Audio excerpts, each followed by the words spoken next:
Hello students, मैं हूं अजय गुप्ता और आप देख रहे हैं मेरा channel Ajay Gupta edu point. Student, हम लाइट चैप्टर पढ़ रहे हैं। तो लाइट चैप्टर में जो हमारा आज का टॉपिक है वो है formation of different types of images bye a concave mirror. Student, पिछले वीडियो में हमने रूल सीख लिए हैं कि किन रूल का हम यूज़ करते हैं इमेज फॉर्मेशन के लिए। आज हम देखेंगे या सीखेंगे कि कौन कौन सी डिफरेंट टाइप्स ऑफ इमेजेस जो है कनकेव मिरर बनाता है। The position, nature and size of the image found by a concave mirror depend on the position और distance of the object from the concave mirror. Student, जो भी position होती है image की या नेचर होती है इमेज की या साइज़ होता है इमेज का, वो डिपेंड करता है कि कोई भी ऑब्जेक्ट कनकेव मिरर से कितने डिस्टेंस पर रखा हुआ है। अगर हम क्या करेंगे, ऑब्जेक्ट की पोजीशन अगर कनकेव मिरर से चेंज करेंगे तो उसकी इमेज की पोजीशन भी चेंज हो जाएगी। और जहाँ तक स्टूडेंट नेचर की बात है तो नेचर ऑफ इमेज में हमारे पास दो ही तरह की इमेजेस होती हैं। या हमारे पास होती है रियल एंड इन्वर्टेड, या फिर होती है वर्चुअल और इरेक्ट। और जहाँ तक साइज़ की बात है, साइज़ ऑफ इमेज की बात है स्टूडेंट, तो या तो इमेज का साइज़ छोटा होगा ऑब्जेक्ट के कंपैरिजन में, या फिर बराबर साइज़ का होगा या इमेज ऑब्जेक्ट साइज के बराबर होगी, या फिर हमारी इमेज ऑब्जेक्ट के कंपैरिजन में बड़ी होगी, जिसे हम एनलार्ज इमेज कहते हैं। स्टूडेंट, जैसे जैसे हम ऑब्जेक्ट को इन्फिनिटी से टूवर्ड्स कनकेव मिरर लाएंगे वैसे वैसे हमारी जो इमेज है वो कनकेव मिरर से दूर होती जाएगी। अब कनकेव मिरर में हमारे पास स्टूडेंट 6 केसेस हैं रे डायग्राम के। तो चलो उनको हम एक एक करके डिस्कस करते हैं। तो केस नंबर 1 में क्या है स्टूडेंट कि जो पोजीशन ऑफ ऑब्जेक्ट है वो है एट इन्फिनिटी। स्टूडेंट, इन्फिनिटी के केस में क्या होता है, हम लाइंस को पैरेलल दिखाते हैं कि ऑब्जेक्ट के टॉप से लाइंस कैसे आ रही हैं, पैरेलल आ रही हैं। पैरेलल का मतलब ही होता है कि वो लाइन इन्फिनिटी से आ रही हैं। तो जब भी वो कनकेव मिरर पे टकराएंगी तो टकराने के बाद आप स्टूडेंट देख सकते हो फिगर में कि वो दोनों की दोनों रेज जो हैं वो एट पॉइंट एफ पे मीट कर रही हैं। तो इसी पॉइंट एफ पे जो है वो हमारी इमेज बनेगी, जिसे हम बोलेंगे पोजीशन ऑफ इमेज क्या है इस केस में, eight point F, capital F. और जहाँ तक साइज़ की बात है स्टूडेंट, तो इसका जो साइज़ होगा इमेज का वो होगा हाईली डिमिनिश्ड। हाईली डिमिनिश्ड का स्टूडेंट मीनिंग होता है वेरी स्मॉल, क्योंकि इस केस में क्या होता है, जो हमारी इमेज है वो बिल्कुल क्या होती है, पॉइंट साइज़ की होती है, इसलिए उसको हम बोलते हैं हाईली एनलार्ज। और जहाँ तक स्टूडेंट नेचर की बात है तो नेचर जो है इस इमेज की वो है रियल एंड इन्वर्टेड।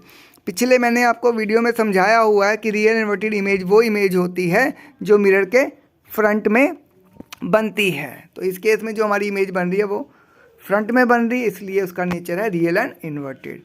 डिस्कस करते हैं। चलो स्टूडेंट, केस नंबर 2 पे बात करते हैं। इसमें पोजीशन ऑफ ऑब्जेक्ट जो है वो है बियॉन्ड सी। तो हो क्या रहा है, ऑब्जेक्ट के टॉप से एक रे पैरेलल आ रही है प्रिंसिपल एक्सिस के, तो मिरर पे टकराने के बाद वो एफ से पास हो रही है, और दूसरी रे जो है ऑब्जेक्ट के टॉप से वो सी से पास कर रही है, सेंटर ऑफ कर्वेचर से पास करते हुए मिरर पे टकरा रही है, तो उसी रास्ते से वो वापस आ रही है। तो ये दोनों की दोनों रेज जो हैं वो बिटवीन सी एंड एफ जो है वो इंटरसेक्ट कर रही हैं, और वहीं पे हमारी इमेज बन रही है। इसलिए जो पोजीशन ऑफ इमेज है वो क्या है इस केस में, बिटवीन सी एंड एफ। और स्टूडेंट, जो साइज़ की बात है, साइज़ आप देख सकते हो कि ऑब्जेक्ट जो है वो बड़ा है, इमेज उसकी क्या है, छोटी है, उसको हम बोलते हैं डिमिनिश्ड इमेज। और जो इमेज है वो मिरर के फ्रंट में बन रही है, इसलिए वो है उसकी नेचर क्या आ जाएगी, रियल एंड इन्वर्टेड। चलो बात करते हैं स्टूडेंट केस नंबर 3 की। केस नंबर 3 में जो पोजीशन ऑफ ऑब्जेक्ट है वो है एट पॉइंट सी। ऑब्जेक्ट कहाँ पड़ा है, सी पे पड़ा है। एक रे उसके ऑब्जेक्ट के टॉप से पैरेलल जा रही है प्रिंसिपल एक्सिस के, और मिरर पे टकराने के बाद वो फोकस से निकल रही है, और दूसरी रे ऑब्जेक्ट के टॉप से होते हुए फोकस से जाते हुए मिरर पे टकरा रही है, तो टकराने के बाद वो वापस पैरेलल मिल रही है। तो इस तरह से दोनों की दोनों जो रेज हैं वो एट पॉइंट सी पे ही आकर इंटरसेक्ट कर रही हैं, जिसकी वजह से पोजीशन ऑफ जो इमेज है वो हमारा एट पॉइंट सी है। और इस केस में स्टूडेंट आप देख सकते हो जो साइज़ है वो पोजीशन सेम होने की वजह से साइज़ भी क्या हो रहा है, ऑब्जेक्ट का और इमेज का सेम ही आ रहा है। और इस केस में भी जो हमारी इमेज है वो मिरर के फ्रंट में बन रही है, इसलिए वो है real and inverted. Student, inverted का मतलब होता है डाउनवर्ड। प्रिंसिपल एक्सिस मैंने पहले पढ़ाया था आपको, सी, एफ और पी से जो लाइन पास कर रही है उसे हम बोलते हैं प्रिंसिपल एक्सिस, और उसी के प्रिंसिपल एक्सिस के इमेज जो है वो डाउनवर्ड बन रही है, इसलिए वो इमेज होती है इन्वर्टेड। चलो स्टूडेंट, बात करते हैं केस नंबर 4 की। इस केस में पोजीशन ऑफ ऑब्जेक्ट जो है हमारा सी और एफ के बीच में है। C stands for centre of curvature and F stands for principal focus, जिसको हम शॉर्ट में फोकस भी कहते हैं। अब क्या हो रहा है स्टूडेंट, ऑब्जेक्ट के टॉप से एक रे पैरेलल जा रही है प्रिंसिपल एक्सिस के, और मिरर पे टकराने के बाद वो फोकस से पास हो रही है, और दूसरी जो रे है ऑब्जेक्ट के टॉप से होते हुए मिरर पे जा रही है और टकराकर वो वापस सी से पास हो रही है, और दोनों की दोनों रेज जहाँ पे इंटरसेक्ट कर रही हैं वहाँ पे हमारी इमेज बन रही है। तो इस केस में जो हमारी पोजीशन ऑफ इमेज है वो है बियॉन्ड सी। और स्टूडेंट, आप देख सकते हो कि हमारा ऑब्जेक्ट छोटा है और इमेज उसके कंपैरिजन में बड़ी है, उसको हम बोलते हैं एनलार्ज। तो इस केस में जो साइज़ है इमेज का वो क्या है, एनलार्ज। और साथ ही साथ जो इमेज बन रही है वो मिरर के फ्रंट में बन रही है, इसलिए वो इमेज आ रही है रियल एंड इन्वर्टेड। तो चलो डिस्कस करते हैं स्टूडेंट केस नंबर 5। इस केस में पोजीशन ऑफ ऑब्जेक्ट जो है वो है एट पॉइंट एफ, यानी कि फोकस, जिसको हम प्रिंसिपल फोकस भी कहते हैं। तो एक रे प्रिंसिपल एक्सिस के पैरेलल आ रही है, और आने के बाद क्या हो रहा है, मिरर पर टकरा के वो फोकस से पास कर रही है, और दूसरी रे ऑब्जेक्ट के टॉप से होते हुए मिरर पर टकरा रही है, तो टकरा के वो वापस सी से पास कर रही है। और ये जो दोनों की दोनों रेज है स्टूडेंट, ये पैरेलल आ रही हैं, तो इसका मतलब ये हो गया कि ये दोनों की दोनों रेज इन्फिनिटी पे जाकर मीट करेंगी। तो इसलिए इस केस में पोजीशन ऑफ जो इमेज है वो हमारा आ रहा है एट इन्फिनिटी, और उसकी वजह से जो इसका साइज़ है वो काफ़ी एनलार्ज, हाईली एनलार्ज आएगा इस केस में साइज़ ऑफ इमेज। और साथ ही साथ स्टूडेंट, जो इसकी नेचर की बात करें तो जो इमेज इस केस में बन रही है वो फ्रंट में ही बन रही है, इसीलिए वो जो इमेज होगी वो होगी रियल एंड इन्वर्टेड। स्टूडेंट, चलो बात करते हैं लास्ट केस की, केस नंबर 6।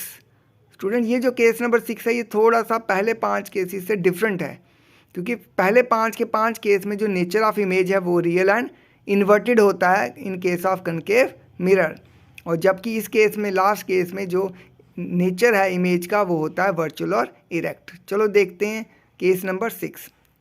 केस नंबर 6 में स्टूडेंट पोजीशन ऑफ जो ऑब्जेक्ट है वो है बिटवीन एफ एंड पी।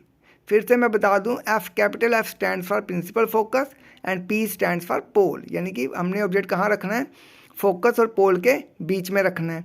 ये जो स्टूडेंट एरो आपको दिखाई दे रहा है प्रिंसिपल एक्सिस के ऊपर, ये जो है हमारा ऑब्जेक्ट रिप्रेजेंट करता है। एक रे क्या होगा, ऑब्जेक्ट के टॉप से पैरेलल आएगी प्रिंसिपल एक्सिस के, और मिरर पे टकराने के बाद वो फोकस से पास होगी। और दूसरे रूल में हम क्या करेंगे, ऑब्जेक्ट के टॉप से एक रे जाएगी जो मिरर पे टकराएगी, टकरा के वो सेंटर ऑफ कर्वेचर सी से पास करेगी। और स्टूडेंट, ये जो दोनों रेज हैं सी से और एफ से जो जा रही हैं, ये क्या हो रही हैं, डाइवर्ज हो रही हैं, यानी कि दूर दूर जैसे जैसे आगे आगे बढ़ती जाएंगी इनका डिस्टेंस बीच का बढ़ता जाएगा, तो ये इस तरफ मिरर के आगे कभी भी मीट नहीं करेंगी। तो इसके लिए क्या होगा, हमें इन दोनों रेज को पीछे बैकवर्ड प्रोड्यूस करना होगा।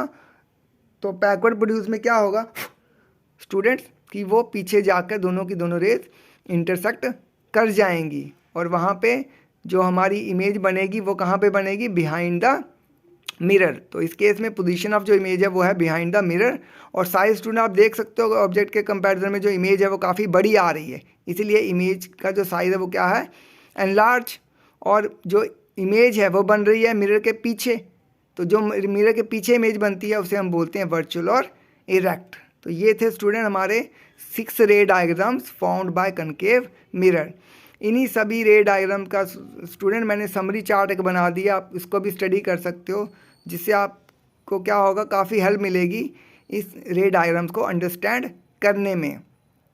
Thank you students for watching this video. मिलते हैं नेक्स्ट वीडियो में।